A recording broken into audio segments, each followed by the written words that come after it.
Hello guys, welcome back to banking Kannadiga. So ಇವತ್ತಿಂದ to do list ಎಲ್ಲ ಇಷ್ಟೊತ್ತಿಗೆ complete ಮಾಡಿದ್ದೀರಾ ಅನ್ಕೋತೀನಿ. ಆ್ಯಂಡ್ ಆ್ಯಕ್ಚುಲಿ ನಂದು ಡೈಲಿ ಟು ಡೂ ಲಿಸ್ಟ್ ಅದು. ಸೊ ಅದನ್ನು ಕಂಪ್ಲೀಟ್ ಮಾಡೋಕ್ಕೆ ಪ್ರಿಲಿಮ್ಸಿಗೆ ಪ್ರಿಪೇರ್ ಆಗ್ತಿದ್ರೆ ಆಬ್ವಿಯಸ್ಲಿ ನಾನು ಮೈನ್ಸಿಗೆ ಪ್ರಿಪ್ರೇಷನ್ ಸ್ಟಾರ್ಟ್ ಮಾಡಿಲ್ಲ ಇನ್ನು. ಯಾಕೆಂದರೆ ಇನ್ನೂ RRB POದಲ್ಲಿ 45 ತೆಗಿದ್ದೀನಿ ಅಂತ ಕಾನ್ಫಿಡೆನ್ಸ್ ಬಂದಿಲ್ಲ.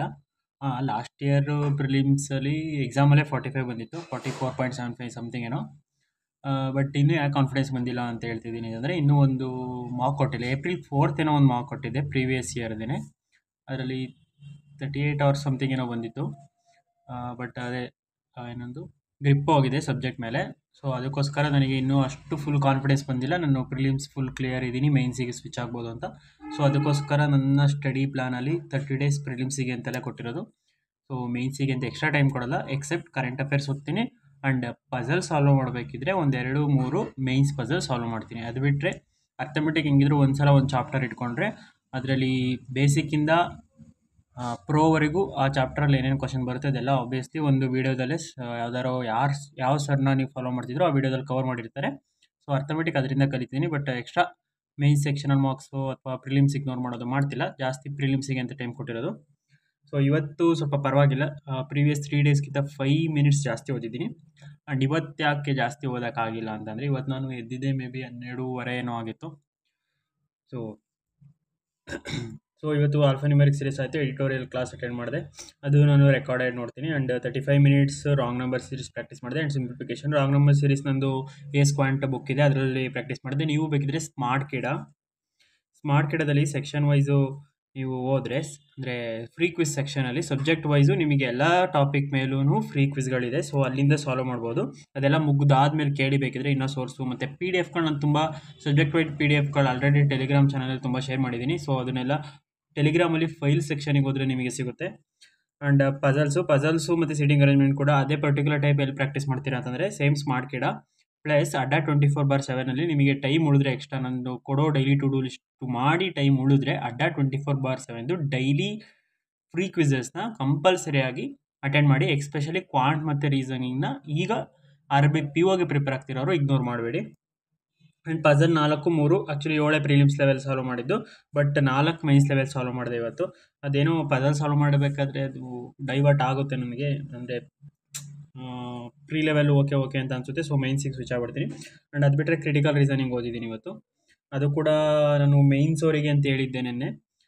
ಬಟ್ ಅದೇ ಮೈನ್ಸು ಈ 4 ಪಝಲ್ ಆದಮೇಲೆ ಸಡನ್ನಾಗಿ ಕ್ರಿಟಿಕಲ್ ರೀಸನಿಂಗ್ ನೋಡಬೇಕು ಅಂತ ಅನ್ನಿಸ್ತು. ಸೊ ಒಂದು ಕ್ಲಾಸ್ ಅಟೆಂಡ್ ಮಾಡಿದೆ ಅಷ್ಟೇ. ಕ್ಲಾಸ್ ಯಾರ್ದು ಅಂತಂದರೆ ಹರ್ಷಲ್ ಸರ್ ಅವ್ರು ಆ್ಯಕ್ಚುಲಿ ಕ್ವಾಂಟು, ಬಟ್ ಅವ್ರದ್ದೊಂದು ಕ್ರಿಟಿಕಲ್ ರೀಸನಿಂಗ್ ಅಂತ ಒಂದು ಕ್ಲಾಸ್ ಇದೆ. ಆ್ಯಂಡ್ ಅದು ಬಿಟ್ಟರೆ 30 ಮಿನಿಟ್ಸು ಸ್ಪೀಡ್ ರೀಸನಿಂಗು.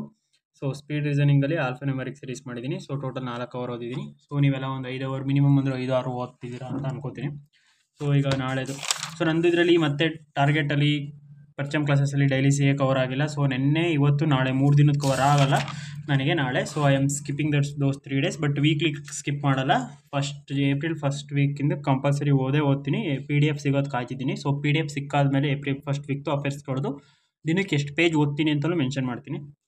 ಸೊ ಈಗ ನಾಳೆಗೆ targets this is as usual. But alphanumeric series include ಮಾಡಿ, ನಾನು ಹೇಳೋದು ಮರ್ತಿದ್ದೀನಿ ಮೊನ್ನೆ ಎಲ್ಲ. ಸೊ ಆಲ್ಫಾನ್ಯೂಮೆರಿಕ್ ಸೀರೀಸ್ ಸೀರೀಸ್ ಅಂತಂದರೆ ಆಲ್ಫಾಬೆಟ್ಟು Aಗೆ Z, Sಗೆ H ಆ್ಯಂಡ್ Lಗೆ O, Jಗೆ Q, ಅಂದರೆ ಆಪೋಸಿಟ್ಟು. Jಗೆ ನಂಬರ್ ಏನು, J ಅಂದರೆ 10, Q R ಅಂದರೆ 18, Q ಅಂದರೆ 17, T ಅಂದರೆ 20 ಅದೆಲ್ಲ ಗೊತ್ತಿರಬೇಕು. W ಅಂದರೆ 23, M ಅಂದರೆ 13. ಸೊ ಅಂದರೆ ಬೇಗ ಗೊತ್ತಿರಬೇಕು, ಅದು ಎಕ್ಸಾಮಲ್ಲಿ ಹೆಲ್ಪ್ ಆಗುತ್ತೆ. ಸೊ ಇವಾಗ ಗೊತ್ತಾಗಲಿಲ್ಲ ಅಂದರೂ ಮಿಸ್ಸೆಲೇನಿಯಸ್ ಕ್ವಶನ್ ಬಂದಾಗ ತುಂಬ ಹೆಲ್ಪ್ ಆಗುತ್ತೆ ಅದೆಲ್ಲ ಗೊತ್ತಿದ್ರೆ. ಆ್ಯಂಡ್ ಸ್ಪೀಡ್ ಮ್ಯಾಥ್ಸಲ್ಲಿ ನಾಳೆ ಕ್ವಾಡ್ರಾಟಿಕ್ ಈಕ್ವೇಷನ್ ಪ್ರಾಕ್ಟೀಸ್ ಮಾಡಿ ಪ್ಲಸ್ ಸಿಂಪ್ಲಿಫಿಕೇಷನ್. ಈ ಕ್ವಾಡ್ರಾಟಿಕ್ ಈಕ್ವೇಷನ್ ಸಿಂಪ್ಲಿಫಿಕೇಷನ್ ಎಷ್ಟು ಅಂದರೆ ನಾನು 30 ಮಿನಿಟ್ಸ್ ಅಂತ ಹೇಳಿದ್ದೀನಿ, ಮಿನಿಮಮ್ 30 ಕ್ವಶನ್ಸ್ ಮಾಡಬೇಕು. ಇನಿಷಿಯಲ್ ಸ್ಟೇಜಸಲ್ಲಿ ನಿಮಗೆ ಟೈಮ್ ಹಿಡಿಯುತ್ತೆ, ಬಟ್ ಒಂದು ಸ್ಪೀಡಿಗೆ ಅಂದರೆ ರೀಚ್ ಆದಮೇಲೆ 1 ಮಂತ್ ಅಥವಾ 10 ಡೇಸಿಗೆ ರೀಚ್ ಆಗ್ಬೋದು ಒಬ್ಬೊಬ್ಬರು.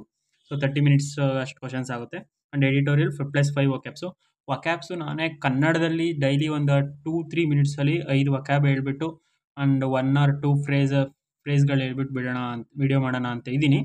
ಸೊ ನೋಡ್ತೀನಿ, ಅದು ಮಂಡೆಯಿಂದ ಆದರೆ ಅದನ್ನು ಫಾಲೋ ಅಪ್ ಮಾಡ್ತೀನಿ. ಆ್ಯಂಡ್ ಅರ್ಥಮೆಟಿಕ್ ರಿವಿಷನು ವಾರ ಪೂರ್ತಿ ಏನು ಓದಿದ್ದೀರಾ, ವಾರ ಪೂರ್ತಿ ಓದಿರೋದೇನೋ ಪರ್ಸೆಂಟೇಜ್ ಒಂದು ಕಾನ್ಸೆಪ್ಟು, ಅದನ್ನ ರಿವೈಸ್ ಮಾಡಿ ನೀವು ಪ್ರಾಕ್ಟೀಸ್ ಮಾಡಿ. ನಾನು ಆಗಲೇ ಹೇಳಿದ್ದೆ ಸ್ಟಾರ್ಟಿಂಗಲ್ಲಿ ಪರ್ಟಿಕ್ಯುಲರ್ ಟೈಪ್ ಕ್ವಶನ್ಸ್ ಇರುತ್ತೆ, ಒಂದೊಂದು ಟೈಪಲ್ಲಿ ಒಂದೊಂದು ಕ್ವಶನ್ ನೋಟ್ ಡೌನ್ ಮಾಡ್ಕೊಳ್ಳಿ ಅಂತ. ಸೊ ಅದನ್ನು ರಿವೈಸ್ ಮಾಡಿ. ಅಥವಾ ಇಲ್ಲ ನನಗೆ ಆಗಲ್ಲ ಅಂತಂದರೆ DI ಪ್ರಾಕ್ಟೀಸ್ ಮಾಡಿ, ಪ್ರಿಲಿಮ್ಸ್ ಲೆವೆಲ್ ಮಿನಿಮಮ್ ಅಂದರೆ 5. ಆ್ಯಂಡ್ RRB PO ಮಾರ್ಕ್ ಹಾಕ್ಕೊಡಿ. ಆ್ಯಂಡ್ ನಾನು ನಾಳೆ ಜಾಸ್ತಿ ಹೆವಿ ಇದು ನಿಮಗೆ ಕೊಡ್ತಿರೋ ಟಾರ್ಗೆಟ್ಸು, ಬಟ್ ನಾನು ಇದನ್ನೆಲ್ಲ ನಾಳೆ ಫಾಲೋ ಮಾಡ್ತೀನಿ ಅಂತ I am not 100% sure. Because mark ಹಾಕ್ತೀನಿ, ನಾನು ಸಂಡೇ ಸ್ವಲ್ಪ ರೆಸ್ಟು. ಸೊ ನಾನು ಮಾರ್ಕ್ ಕಂಪಲ್ಸರಿ ಹಾಕ್ತೀನಿ, ಪಜಲ್ ಕಂಪಲ್ಸರಿ ಸಾಲ್ವ್ ಮಾಡ್ತೀನಿ, ಆ್ಯಂಡ್ ಇದು ಬರೆಯೋದು ಕಂಪಲ್ಸರಿ, ಎಡಿಟೋರಿಯಲ್ ಕಂಪಲ್ಸರಿ. ಇನ್ನು ಉಳಿದಿದ್ದು ಐ ಆಮ್ ನಾಟ್ ಶೋರ್ ನಾನು ಕಂಪ್ಲೀಟ್ ಮಾಡ್ತೀನಿ ಅಂತ. ಬಟ್ ನೀವು ಕಂಪ್ಲೀಟ್ ಮಾಡಿ ಬಿಗಿನರ್ ಆಗಿದ್ರೆ. ನಾನು ರಿಪೀಟರು ಅದಕ್ಕೆ ಸ್ವಲ್ಪ ಈಸಿಯಾಗಿ ತಗೋತಿದ್ದೀನಿ. ನೀವು ಬಿಗಿನರ್ಸ್ ಆದರೆ ಕಂಪಲ್ಸರಿ ನಿಮಗೆ ಯಾವ ಸಂಡೇ ರಜೆನೂ ಇಲ್ಲ, ಏನೂ ಇಲ್ಲ. ಸಂಡೇ ಆ್ಯಕ್ಚುಲಿ ಎಕ್ಸ್ಟ್ರಾ ಬರ್ಡನ್ ಏನು ಅಂತಂದರೆ ನಿಮಗೆ ಒಂದು ಮಾರ್ಕ್ ಎಕ್ಸ್ಟ್ರಾ ಸಿಗುತ್ತೆ. ಆ್ಯಂಡ್ ಅದಾದಮೇಲೆ CA ಕ್ವಿಝಸ್ಸು ವೀಕ್ ಪೂರ್ತಿ ಏನು ಓದಿದ್ರಿ ಅದನ್ನು ಡೈಲಿ ಕ್ವಿಝ್ ಅಟೆಂಡ್ ಮಾಡಿಲ್ಲ ಅಂದರೆ ಡೈಲಿ ಕ್ವಿಝ್ಗಳು ಅಟೆಂಡ್ ಮಾಡಿ. ವೀಕ್ಲಿ ಕ್ವಿಝ್ ಏನಾದ್ರು ಸಿಕ್ಕಿದ್ರೆ ಪ್ರಾಕ್ಟೀಸ್ ಮಾಡ್ಕೊಳ್ಳಿ. ನಾನು ಹೇಳಿದ್ದೀನಿ ಪ್ರಾಕ್ಟೀಸ್ ಮಾಡ್ಕೊಳ್ಳಿ, ವೀಕ್ಲಿ ಕ್ವಿಝ್ ಸಿಗುತ್ತೆ, ಆ ಕ್ವಿಝ್ ಅಟೆಂಡ್ ಮಾಡಿ. ಆ್ಯಂಡ್ ಆನ್ಸರ್ ಮಾಡೋಕ್ಕಾಗಲಿಲ್ಲ ಅಂದರೆ ತಲೆ ಕೆಡಿಸ್ಕೊಬೇಡಿ, ಅದು ನಿಮಗೆ ನೆನಪಿರಬೇಕು ಅಷ್ಟೇ. ಅಲ್ಲಿರೋ ಕ್ವಿಝ್ ಕ್ವಶನ್ ಏನು ಅದನ್ನು ಓದಿ, ಆನ್ಸರ್ ಓದಿ ಮೇಯ್ನಾಗಿ. ಅವರು ಕ್ವಿಝ್ ಅಟೆಂಡ್ ಮಾಡಾದ್ಮೇಲೆ ನೀವು ರಾಂಗ್ ಆನ್ಸರ್ ಮಾಡಿದ್ರು, ರೈಟ್ ಆನ್ಸರ್ ಮಾಡಿದ್ರು, ಆನ್ಸರ್ ಬರುತ್ತೆ, ಆನ್ಸರ್ ಓದಿ.